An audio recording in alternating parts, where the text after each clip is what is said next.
বাংলাদেশে কিছু রাজনৈতিক দল এমন এমন কিছু উদ্ভট কথাবার্তা বলছেন, যে উদ্ভট কথাবার্তার কারণে বাংলাদেশের নির্বাচন বিলম্বিত হয়ে যেতে পারে। প্রথম বলছেন তারা যে আগামী নির্বাচন সংখ্যানুপাতে না হলে নাকি তারা নির্বাচনে অংশ নেবেন না। আবার ওই রাজনৈতিক দলগুলো বলেন নারী আসনে সরাসরি ভোট হতে হবে। একদিকে 100 আসন নারী আসন, 100 আসনে সরাসরি ভোট চান। আর 300 আসনে তারা কি বলছেন, ইনডাইরেক্ট ভোট, অর্থাৎ মার্কায় ভোট হবে। ভোট হবে ধানের শীষের ভোট হবে, দাঁড়িপাল্লায় ভোট হবে, মশালের ভোট হবে, নানান মার্কায়। তাহলে কোনো প্রার্থী কিন্তু থাকবে না সংখ্যানুপাতে। তখন কি হবে, যদি সংখ্যানুপাতে সাংবাদিক ভাইদের উদ্দেশ্যে বলতে চাই, বাংলাদেশে বুঝে কথা বলছেন না। যদি বুঝে কথা বলেন তাহলে বলবো এর পেছনে কোনো ষড়যন্ত্র আছে। আমার ধারণা তারা না বুঝে কথা বলছেন। এই না বুঝে কথা বলার কারণে যারা সংখ্যানুপাতে নির্বাচনের দাবি তুলছেন, তারা বাংলাদেশের গণতন্ত্রকে দুর্বল করে দিচ্ছেন। যেমন এই কোটালি পারে প্রার্থী হবে গেছেন জিলানি। এখন যদি সংখ্যানুপাতে ভোট হয় তাহলে জিলানি তো ডাইরেক্ট ক্যান্ডিডেট না। এখানে আপনারা ধানের শীষকে আপনারা নির্বাচিত করবেন। এখন দল যাকে মনে করবে দল তাকে সেখানে পাঠাবে। তাহলে জিলানির কোন দায় দায়িত্ব থাকলো আপনাদের উপরে? আপনাকে বলতে পারবেন ভাই আপনারে ভোট দিছি, আপনি আমাদের সুখে দুঃখে ভালোবাসার সবকিছু আপনি আমাদের পাশে থাকবেন? এটা তো বলা সম্ভব না। এটা বলা সম্ভব? আপনারা কি এমপি কে জবাবদিহি করতে পারবেন? এটা তো সম্ভব না। সুতরাং সংখ্যানুপাতে ভোট যখন হবে তখন সেখানে গণতন্ত্র থাকে না। তখন দলের প্রধান যিনি হবেন তিনি যা ইচ্ছা করবেন সেই তাই হবে। বাংলাদেশের গণতন্ত্র এবং জনগণ যে জবাবদিহিতা আশা করে প্রার্থীদের কাছে প্রতিটি আসনে সংখ্যানুপাত নির্বাচনে সেখানে গণতন্ত্র প্রতিষ্ঠিত হয় না এবং প্রার্থীদের জবাবদিহিতা প্রতিষ্ঠা করা যায় না। সুতরাং যারা একবার সংখ্যানুপাতে নির্বাচনের দাবি তুলছেন, আবার নারী আসনে তারা সরাসরি ভোটের কথা বলছেন, এদের মাথার মধ্যে আসলে কি আছে আল্লাহ জানেন, আমি জানি না। তারা পুরো পরিস্থিতিটাকে একটা হজবরল করার তালে আছেন। এই হজবরল পরিস্থিতির মধ্য দিয়ে তারা নির্বাচনকে পেছানোর ষড়যন্ত্র করছেন। কারণ অনেক রাজনৈতিক দলের 300 আসনে মনোনয়ন দেওয়ার মতো লোক নাই। 300 আসনে মনোনয়ন দিলেও অনেকের জামানত থাকবে না।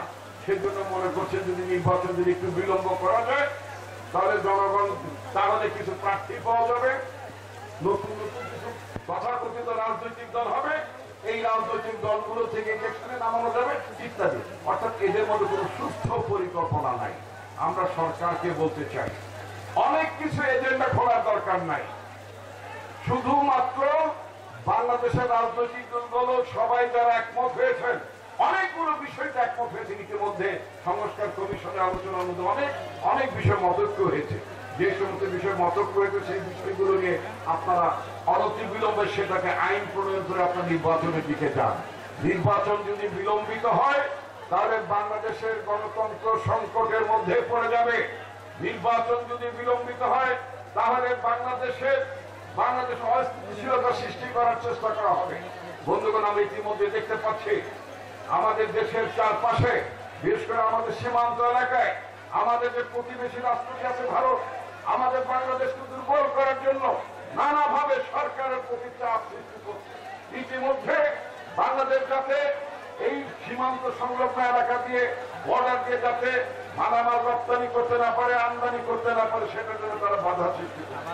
এই বাধা তারা এই কারণ সৃষ্টি করছে কারণ ভারতের এই বাংলাদেশে তাদের এখন কোন সব দিয়ে দেওয়ার বন্ধু রাষ্ট্র নাই।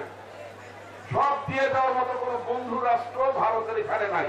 শেখ হাসিনা একসময় বলতেন ভারতকে এত কিছু দিয়েছে ভারত সারা জীবন মনে রাখবে। সে সারা জীবন মনে রাখার কারণে এখন ভারত তাকে আশ্রয় দিয়েছে। খুব ভালো কথা, ওনাকে আশ্রয় থেকে আমাদের কোন সমস্যা নাই। কিন্তু ভারত এখন আমাদের কাছ থেকে যা চায় তা পায় না বলে এই বাংলাদেশের মানুষকে শাস্তি দেওয়ার জন্য, বাংলাদেশের মানুষকে সংকটে ফেলার জন্য ভারত এখন একের পর এক নানা ধরনের নিষেধাজ্ঞা আমাদের উপর চালানোর চেষ্টা করছে। সুতরাং আমরা ভারত সরকারকে বলতে চাই আপনার কি একটা আওয়ামী বান্ধব প্রতিবেশী থাকবে, আর বাংলাদেশের জনগণের বান্ধব প্রতিবেশী হবে? একে একে তো এই দক্ষিণ এশিয়ায় ভারত ক্রমান্বয়ে সমস্ত জায়গায় বন্ধুহীন হয়ে পড়ছে। তাদের এখন কোন প্রতিবেশী বন্ধু রাষ্ট্র নাই। বাংলাদেশের সাথে ভারত একেবারে শত্রুতা সৃষ্টি করছে। আমাদের সরকার, বর্তমান যে অন্তর্বর্তীকালীন সরকার আছে, সেই সরকারের কাছে আমরা আহ্বান জানাবো, আমাদের পররাষ্ট্র নীতি নতজানু হওয়ার কোনো কারণ নাই। ভারত যদি আমাদের আমদানি রপ্তানি বন্ধ করে দেয়, তাহলে আমাদের উচিত হবে ভারত থেকে যে সমস্ত পণ্য আমরা আমদানি করি সেটাও বন্ধ করে দেওয়ার অসুবিধা নেই। এই দেশের মানুষ সংগ্রাম করে চলবে। ইরানের বিরুদ্ধে নিষেধাজ্ঞা দিয়েছে, ইরান কি পরাজিত হয়েছে নাকি?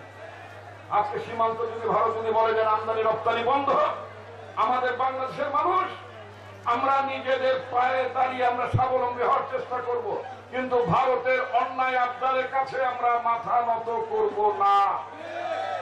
কোনোভাবে ভারতের কাছে মাথা নত করা যাবে না। কোন নতজানু পররাষ্ট্রনীতি বাংলাদেশের মানুষ পছন্দ করে না, গ্রহণ করবে না।